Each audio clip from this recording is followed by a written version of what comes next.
মহান আল্লাহ তাআলা পবিত্র কোরআন মাজিদের 35 নম্বর সূরা সূরা ফাতিরের 5 নম্বর আয়াতে বলেন, আউযু বিল্লাহি মিনাশ শাইতানির রাজিম, বিসমিল্লাহির রহমানির রহিম, ইয়া আইয়ুহান নাসু ইন্না ওয়া'দাল্লাহি হাক্কুন ফালা তাগুররাকুমুল হায়াতুদ দুনিয়া ওয়ালা ইয়াগুররান্নাকুম বিল্লাহিল গরুর।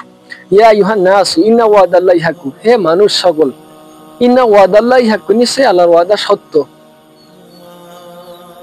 ফালা তাগুররাকুম হায়াতুদ দুনিয়া, অতএব এই দুনিয়ার জীবন যেন তোমাদের ধোঁকায় না ফেলে। আল্লাহর কথা সত্য মানে তিনি কি বলেছেন?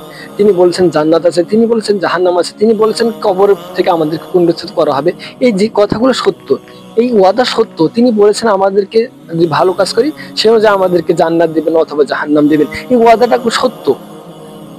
অতএব ফালা তাগুররাকুম হায়াতুদ দুনিয়া, অতএব পার্থিব জীবন যেন, এই দুনিয়ার জীবন যেন তোমাদেরকে ধোঁকায় না ফেলে।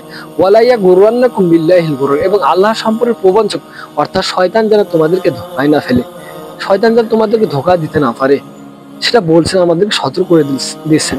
দেখেন মহান আল্লাহ তাআলা ওয়াদা সত্য। প্রিয় ভাই আমার, প্রিয় বোন আমার, আমরা যে অযথা বিভিন্ন ধরনের কাজ করি, আল্লাহকে বাদ দিয়ে বিভিন্ন আজকে দুনিয়ার মোহে পড়ে গেছি, কিন্তু এই দুনিয়া আমাদেরকে জায়গা দেবে না। এই দুনিয়া আমাকে আপনাকে ব্যবহার করে নিঃশেষে ছুঁড়ে ফেলে দিবে, মাটিতে ছুঁড়ে ফেলে দিবে, গ্রাস করে নেবে।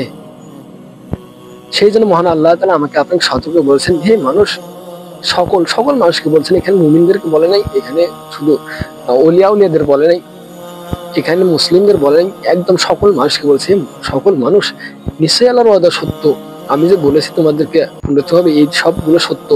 অতএব পার্থিব জীবন ধোঁকায় না ফেলে, অতএব এর ভাই আমার, বোন আমার, আসুন মহান আল্লাহকে ভালোবেসে, মহান আল্লাহ তাআলাকে সন্তুষ্ট করার উদ্দেশ্যে, আখিরাতে ভালোভাবে থাকার জন্য, আল্লাহ তাআলাকে সন্তুষ্ট করার উদ্দেশ্যে অন্তরের স্থান থেকে আঁকড়ে ধরি, কোরআনকে আঁকড়ে ধরি, সেই অনুযায়ী আমল করার চেষ্টা করি। ওয়া মা তাওফীকি ইল্লা বিল্লাহ।